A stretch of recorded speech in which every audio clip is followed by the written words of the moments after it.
Hello everyone and welcome to Edusurg Clinics. I am Dr. Gunjan Desai and today we are going to continue our discussion on inguinal hernia. And this is a very clinical discussion that we have started. We have already covered the anatomy part of it. There are videos of surgery in the step-by-step surgery series, so you can have a look.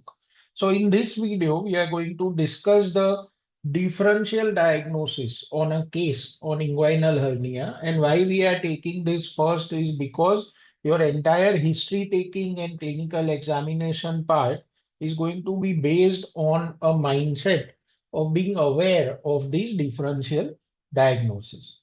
So whenever you look at the swelling in this area, you have to understand the first thing is whether it's an inguinal swelling, inguinoscrotal or scrotal.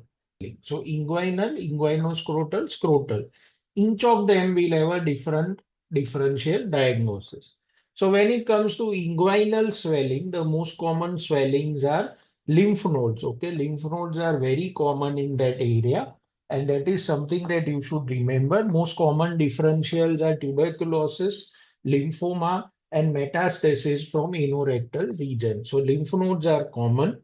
Then it is a hernia, so it can be a direct or an indirect inguinal hernia. The rest of the lesions are less common. You can have a skin subcutaneous tissue swelling, lipoma, sebaceous cyst, cold abscess. Undescended testis is rare but can be present. Encysted spermatic cord, hydrocele, saphina varix, and femoral artery aneurysm. So remember, you can remember the differential from understanding that you are going from skin deeper. So then you can start with skin first, then soft tissue, then vascular, then the cord structures, lymphatics, and hernia, something like that. Now going into the inguinoscrotal swelling, the differential is again hernia and indirect inguinal hernia is the most common. Hydrocele, it can be a congenital hydrocele, infantile hydrocele, funicular hydrocele, or encysted hydrocele of cord. Varicocele is a very common disorder that you will see in that area, apart from indirect inguinal hernia. And cystic swellings can be lymph varix. You can have epididymal cyst or spermatocele. So some of the common things that you see in practice, and you have to remember these in a very practical manner so that when you are taking history and performing your examination, you rule them out one by one. Now going into scrotal swellings, as we know, the most common scrotal swellings are testicular, and from the covering of the testicular area, the hydrocele, right? So testicular tumor, hematocele, orchitis or testicular torsion. Epididymal orchitis is very common and often confused with torsion. Epididymal cyst, spermatocele, and tubercular epididymitis. Hydrocele, vaginal hydrocele, secondary hydrocele, hematocele, and pyocele. Varicocele, as we discussed earlier, and scrotal skin and soft tissue lesions like sebaceous cyst, scrotal abscess, filariasis, and Fournier's gangrene. So these are some of the differentials that you should remember when it comes to a scrotal alone swelling. So your description in your history, if you say the location is inguinal, your mindset thinks differently from an inguinoscrotal and a scrotal swelling. So remember these things when you are taking an history. We have a separate video on clinical history taking. So if you have not seen that, you can see that. In this video, we are going to focus predominantly towards reaching a diagnosis of inguinal hernia. So in patient particulars, hernia is more common in people doing heavy physical work, straining or prolonged standing. So your history of occupation is more important. When it comes to gender, femoral hernia is more common in females, but in general, hernias are more common in males. The usual ratio is 80:20. So when it comes to chief complaint, remember that the side has to be specified in your chief complaint.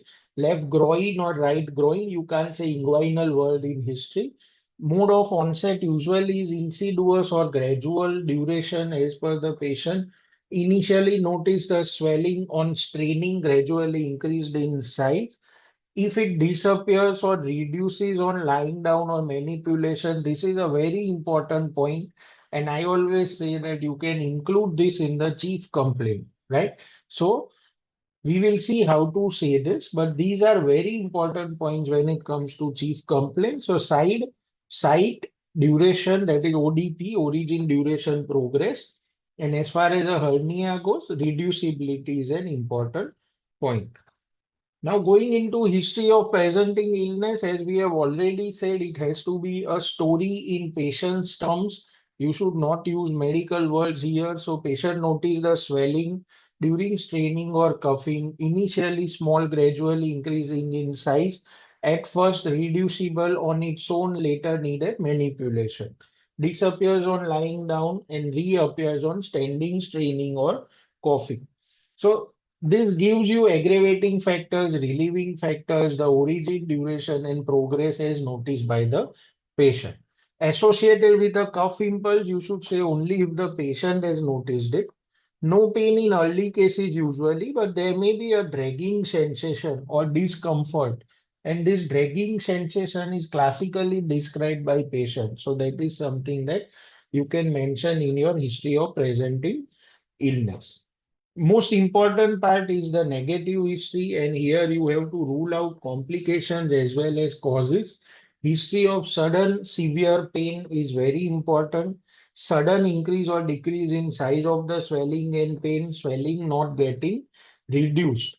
History of constipation, obstipation, vomiting, abdominal distension, and colicky pain. You want to rule out intestinal obstruction. Fever and pain, you want to rule out strangulation. Urinary symptoms, now we are looking at predisposing factors or risk factors. So poor urinary stream, hesitancy, straining and micturition, basically lower urinary tract symptoms in males rules out a benign prostatic hypertrophy as the cause for straining and hernia. Similarly, chronic cough, constipation, breathlessness, or tuberculosis, these are again predisposing factors to hernia. So once you have ruled out your complication related negative history and your causes related negative history, that is when you look towards other swelling. So remember that this is also an important point in your history only, that patient has not noticed any swelling in the opposite side. So if you are saying it's a groin swelling, then left groin, right groin. Also complain of swellings in the abdomen, umbilical area, or a Spigelian hernia or any other swelling that the patient has noticed has to be mentioned here. Any history of scrotal swelling, if the patient gives, you have to mention it separately. Remember that this part of history you have not yet seen the swelling. So your description is basically what is going to give a picture in everyone's mind of what you are describing. So when it comes to past history, as we have discussed in our history taking video also, you have to have some specific points that are relevant to the case. So when we are talking of past history in cases of hernia, appendicectomy is important, prostate surgery is important, caesareans are important, previous abdominal operations, any operation to rule out incisional hernia, history of trauma, history of prolonged illness or weight loss, basically for tuberculosis. When it comes to personal history in occupation, as we have said, heavy weightlifting, straining, or prolonged standing are very important risk factors for hernias.